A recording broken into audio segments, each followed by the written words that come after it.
मोनिका की शादी को 1 साल हो चुका था। यह अरेंज मैरिज थी, इसलिए उसे अपने पति अशोक से खास लगाव नहीं था। मोनिका का ध्यान हमेशा अपने देवर सुमित की ओर रहता था।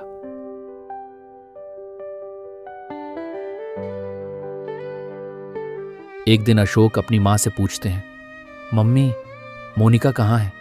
दिखाई नहीं दे रही। मां ने बताया कि वह रसोई में खीर बना रही है, जिससे अशोक हैरान हो गया, क्योंकि उसने तो खीर बनाने को नहीं कहा था। दरअसल मोनिका ने वह खीर अपने देवर सुमित के लिए बनाई थी और सुमित के कमरे में जाकर उससे कहती है, देखो देवर जी, तुम्हारे लिए खीर बनाई है। सुमित उसकी बातों को सामान्य रूप से लेता था, लेकिन मोनिका का सारा ध्यान सुमित पर ही रहता। एक दिन मोनिका ने सुमित के जन्मदिन पर उसे शर्ट गिफ्ट की, जिससे उसकी सास को समझ आ गया कि मोनिका के मन में सुमित के लिए कुछ और ही भावनाएं हैं। सास ने सोचा कि सुमित का विवाह करवा देना ही इस समस्या का हल है। अशोक ने सुमित के लिए लड़की ढूंढी और जल्द ही सुमित को अर्चना नाम की लड़की पसंद आ गई।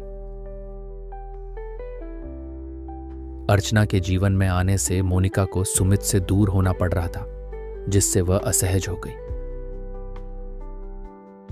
एक दिन जब सुमित और अर्चना मूवी देखने जा रहे थे, मोनिका भी उनके साथ चलने की जिद करती है।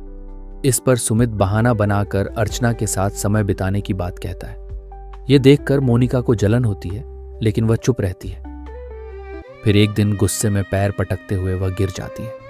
सुमित उसे देखकर अनदेखा कर देता है और अपने कमरे में चला जाता है, लेकिन उसका पति अशोक दौड़कर आता है, उसे संभालता है और चिंता से पूछता है कि वह ठीक है या नहीं। उस पल मोनिका की आंखों में आंसू आ जाते हैं और उसे समझ आता है कि सच्चा प्यार और खुशी उसे अपने पति के साथ ही मिल सकती है। उस दिन से मोनिका ने अपने व्यवहार में बदलाव लाया और अशोक के साथ अपने रिश्ते को मजबूत बनाने में जुट गई। मोनिका ने यह स्वीकार कर लिया था कि मेरा सच्चा साथी मेरा पति ही है, जिसके साथ मुझे जीवन बिताना है। इसलिए उसने अपने जीवन की नई शुरुआत की और उसने अपने पति की पसंद नापसंद का ध्यान रखते हुए अपने जीवन की नई शुरुआत की।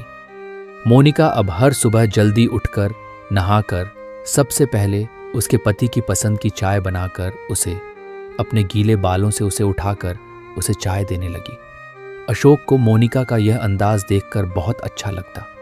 अब मोनिका जब भी उसका पति थका हुआ ऑफिस से आता, उसके पांव दबाती और उसके साथ बात करते हुए समय बताती। अब मोनिका को अशोक के साथ समय बिताना और उससे बातें करना अच्छा लगने लगा।